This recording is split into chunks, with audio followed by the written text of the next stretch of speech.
All right, so are you ready to jump into the world of politics and media? Always.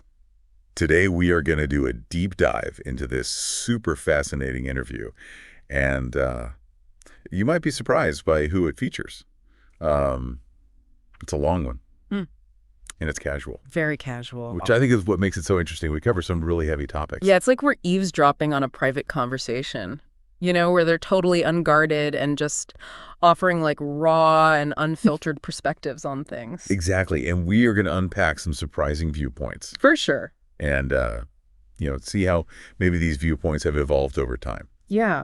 So to kick things off, we're going to start with this anecdote about the interview subject appearing on The View back in 2015, 2016, something like that. Yeah. And What's interesting is that at that time, he was welcomed with open arms by figures like Whoopi Goldberg and Joy Behar. I mean, it almost feels jarring to hear that now when you consider the political dynamics that played out just a few years later. right, It's crazy. it really makes you think about how media narratives and political alignments can just shift Totally. so dramatically, doesn't it? Oh, yeah. And how much those shifts influence public perception. Absolutely. I mean, it's a case study in how someone can go from being embraced by a certain group to becoming this polarizing figure. Well, and speaking of polarizing, Yep. this interview dives into his decision to transition from The Apprentice to a presidential run. It's a wild transition. Right. I mean, can you imagine going from a hit reality TV show Huge hit. to the Oval Office? What's fascinating is that he had tons of support. If you look at the polls from back then, he had a lot of initial support, but a lot of people in his inner circle, including NBC executives and Mark Burnett, The creator of the show. were really against it. They were like, don't do it. Strongly advised against it, yeah. Burnett actually called him crazy Yeah. for considering it. Uh-huh. But it seems like his desire to enter politics was just too strong to ignore. Yeah. It makes you think about the allure of political power. What is it that drives people to that? Did he believe that his success in entertainment would translate to the political arena? Right. Or was there something else driving him? Something deeper? Okay, so here's where things get really, really interesting. Okay. He talks about the experience of actually entering the White House for the first time. Wow. Driving down Pennsylvania Avenue, surrounded by security, and feeling that weight of history all around him. That visual. I can only imagine. And, he talks about how the White House interior is so beautiful Oh, really? and how different that is from how it's often portrayed in the media. Interesting. He seemed genuinely struck by the history of the building. Wow. He even reflects on Lincoln's Gettysburg Address, Wow. a copy of which was displayed in the presidential quarters. Oh, wow. And it's almost this poetic moment, Yeah. right? This guy going from a world of luxury and entertainment to suddenly facing the immense responsibility of the presidency. It's like a huge shift. The contrast between his past life and this new role is a recurring theme throughout the interview. It really underscores the challenges he faced in adapting to such a different world. Different expectations, different everything. And speaking of challenges, he talks about how difficult it was to appoint the right people to his cabinet. Yeah, that's a big one. And the risks associated with choosing people from outside of politics Right. versus career politicians. He even uses the term stiffs to describe individuals who are more concerned with their own survival Interesting word. than taking bold action. Okay. And there's a story he tells about this congressman who wouldn't even help him with the licensing issue, Yeah. just to show you the kind of resistance that he felt like he was up against. Yeah. So did he feel like he made the right choices when it came to his presidential appointment? That's the question. Well, he claims to have made many successful appointments, Uh-huh. but he does admit to some mistakes. Yeah. Specifically, calling out John Bolton Really? as a major misjudgment. And he says that he was warned about Bolton beforehand. He also labels John Kelly, his former chief of staff, as a bully, and mentions that he was also advised against hiring Kelly. So it's pretty fascinating to get this behind-the-scenes look at his decision-making process. Yeah, and how those decisions maybe played out.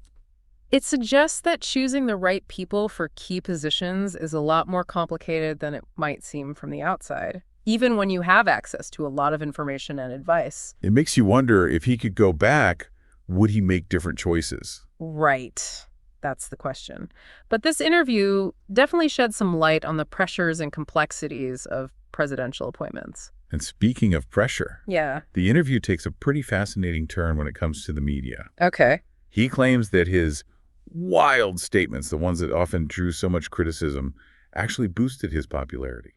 It seems counterintuitive, doesn't it? It does. What was his reasoning? Well, his argument is that people were tired of the usual polished political rhetoric. They saw his unfiltered style, even if they didn't agree with everything he said, as a breath of fresh air, a sign of authenticity. Do you think there's any truth to that? That a certain segment of the population was craving something different from the typical politician? Wow. I mean, it's an interesting perspective. It is. And it raises important questions about the media's role in shaping public perception. Oh. Does negative coverage always hurt a candidate, or can it sometimes have the opposite effect?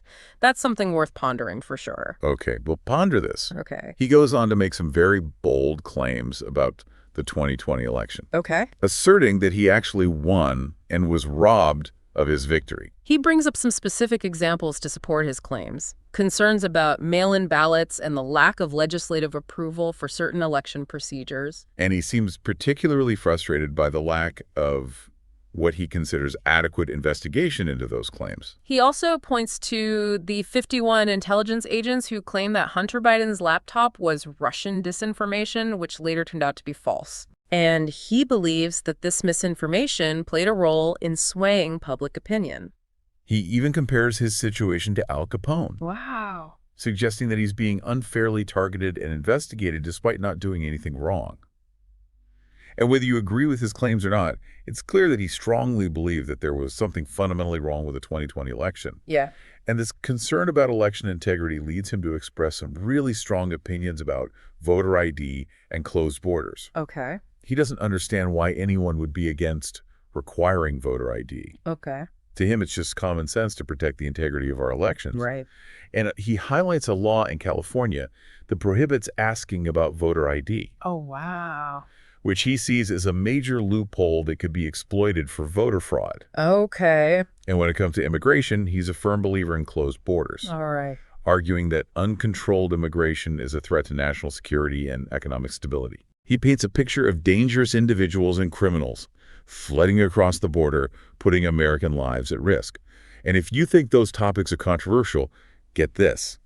The interview takes a sharp turn towards some pretty intriguing subjects. Oh, boy. The JFK files and the possibility of extraterrestrial life. Okay. He actually claims that he reviewed the classified JFK files Oh, wow. and suggests they contain information that would shock the public if released. He doesn't reveal any specifics, but he hints at a potential cover-up, Early. fueling all sorts of speculation about what the government might be hiding about the JFK assassination. So what about the extraterrestrial part? What does he say about that? He claims that he believes in the existence of extraterrestrial life based on conversations he's had with various individuals, Like who? including Commander David Fravor. Oh, the Navy pilot. Yeah, the Navy pilot who reported that UFO sighting. What does he say about it? He describes Fravor as a very credible and trustworthy source, and he even hints that there's something there, like he knows more than he's letting on. Yeah. What do you think? Is he playing into these conspiracy theories, or does he genuinely believe this stuff? Hard to say. It's definitely a fascinating glimpse into his worldview, though. It really is. It adds another layer to this already complex and multifaceted interview. Well, we've covered a lot of ground already, from reality TV to the White House, from election controversies to UFOs. And believe it or not, there's still more to unpack. Stay tuned for part 2, when we'll dive into his views on healthcare, the economy, and his reflections on his time in office. Welcome back. It's remarkable how this interview can just flow from, UFOs and JFK conspiracies right into a serious discussion about America's health. Yeah, it's like whiplash, but I guess that's how wide-ranging this conversation is. It is. And his concerns about healthcare are actually something I think a lot of people can relate to. He is really critical of the high cost of healthcare in the U.S., especially when you consider our relatively low life expectancy compared to other developed countries. He even points out that some countries spend a fraction of what we do on healthcare, yet their citizens live longer. Yep. It really raises questions about how effective our system is, especially given how much money we pour into it. And this is where his admiration for Robert F. Kennedy Jr. comes back into play. Remember how he mentioned wanting RFK Jr. in his administration. Yeah. Well, he doubles down on that idea here, specifically praising RFK Jr.'s stance on health and vaccines. It's clear he respects his views, He does. even if they might be controversial to some. Yeah. He even jokes about needing to keep RFK Jr. away from the liquid gold. Meaning oil and gas. Yeah, hinting at potential policy disagreements within his own team. That's interesting that he was willing to consider those diverse viewpoints, even if it might have caused some friction. It highlights how complex things are. You can't really talk about health without considering energy policy and the environment. Right, they're all interconnected. They are. Well, speaking of complex interplay, the conversation turns to the influence of the pharmaceutical industry. And he brings up a point that might resonate with you, especially given your interest in health and well-being. He talks about how the U.S. is one of only 2 countries that allow direct-to-consumer advertising of prescription drugs. Really? And he even shares this anecdote about a pharmaceutical executive who admitted that those ads often highlight the negative side effects of the very drugs they're promoting. Talk about a conflict of interests. Right. I've definitely seen those ads where they spend more time listing all the terrible things that could happen than talking about the actual benefits of the drug. It really makes you wonder, are these ads really informing patients, or are they just creating anxiety and driving up profits for the pharmaceutical companies? It's a crucial question to consider, especially given the ever-increasing cost of prescription drugs. Yeah. And the influence these companies have on healthcare policy. What do you think? Do you think there should be more regulation of pharmaceutical advertising? I think it's something worth discussing, for sure. Yeah, and this kind of leads to another interesting discussion about metabolic health and the impact of our diet and lifestyle on overall well-being. Right. And he suggests that many of our health problems stem from poor metabolic health, Okay. often driven by unhealthy eating habits and lack of exercise. Makes sense. And he argues that by prioritizing metabolic health through things like diet and exercise, we could reduce our reliance on pharmaceutical interventions. So it's like taking a more proactive approach. Exactly, rather than just waiting for something to go wrong and then trying to fix it with a pill. He even touches on regenerative agriculture He does. and its potential for improving food quality and sustainability. But of course, there are challenges. Yeah. With scaling up regenerative agriculture to meet the demand. It's a huge undertaking. For sure. Speaking of major shifts, Okay. the conversation moves to the U.S. economy, particularly China's growing influence and the use of tariffs. Okay. And he touts his past success in using tariffs as leverage to influence trade deals. Okay. There's a story about how he used tariffs to prevent France from imposing taxes on American companies.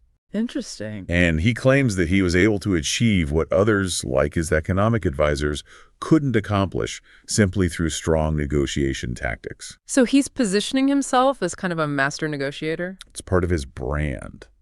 And he argues that this same approach could be used to encourage chip manufacturing in the U.S., Okay. suggesting that tariffs could be used to incentivize companies to move their production facilities back home. Interesting. He even compares it to a strategy with NATO, where he pressured member countries to increase their financial contributions. So do you think this approach, using tariffs and pressure tactics, is ultimately beneficial or harmful in the long run? That's a tough question. It depends on how those tactics are applied, I guess. For sure. Okay, so now brace yourself. Yeah. Remember how he made those strong claims about winning the 2020 election? Uh-huh. He brings them up again here, even more forcefully this time, Okay.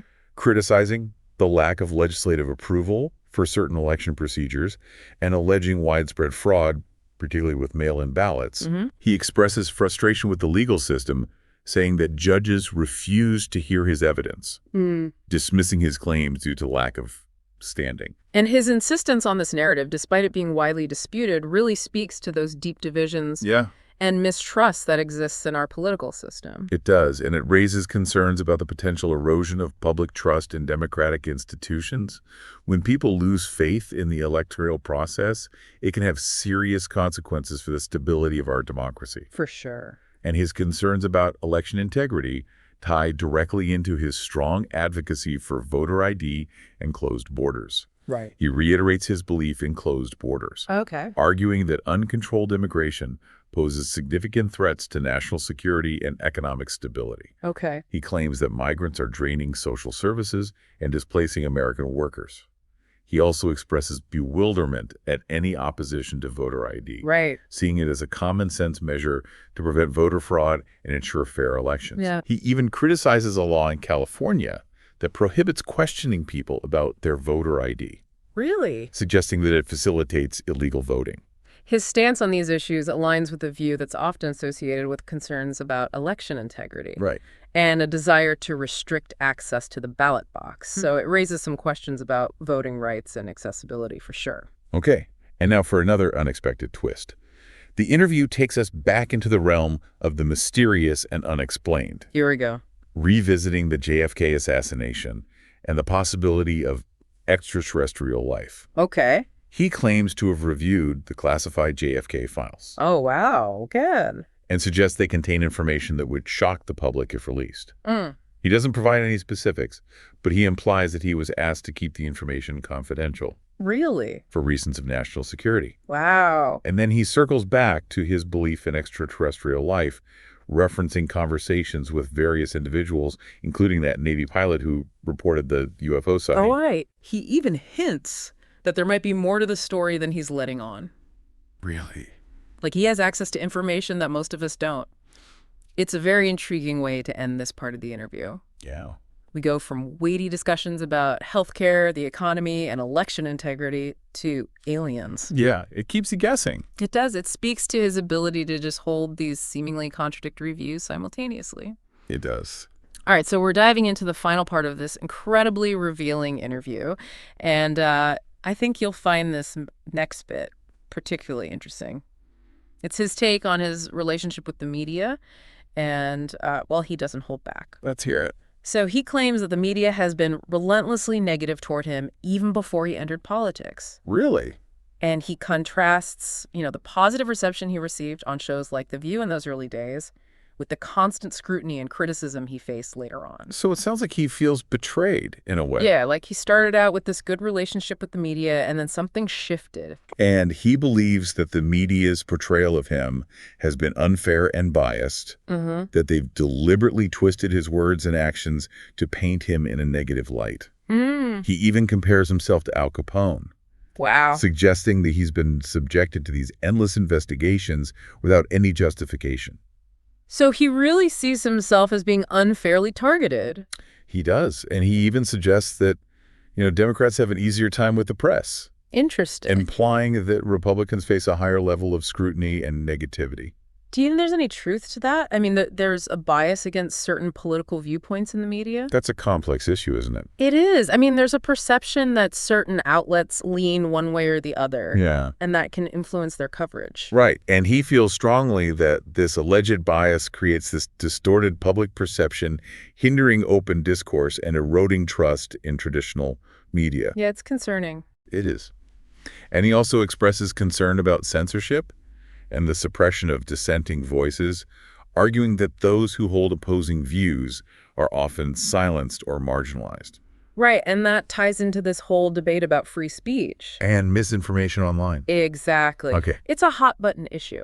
It is, for sure. Yeah. And it doesn't seem like there are any easy answers. No, it's very nuanced. And speaking of nuanced conversations, Yeah. he goes on to reflect on his experiences with presidential debates Okay. and offers some interesting insights into his strategies and frustrations. I'd love to hear this. Okay, so he dislikes the traditional debate format, arguing that those time constraints and structured questions prevent any meaningful discussion. Yeah. So what does he propose instead? Well, he suggests a more conversational approach, Okay. like a sit-down interview without time limits or interruptions. Interesting. He also takes issue with the use of fact-checkers, Right. arguing that they're often biased and don't hold all candidates to the same standard.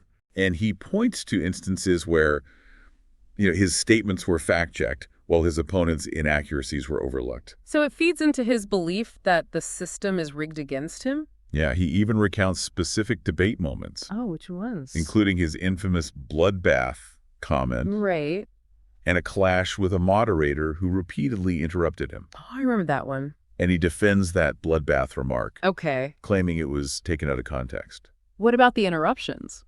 Well, he expresses annoyance with those suggesting they were an attempt to disrupt his flow and prevent him from getting his points across. So again, he felt like he was being unfairly targeted. Yeah, he also highlights his use of humor and improvisation in debates, Okay. arguing that it helped him connect with audiences in a more genuine and engaging way. Right.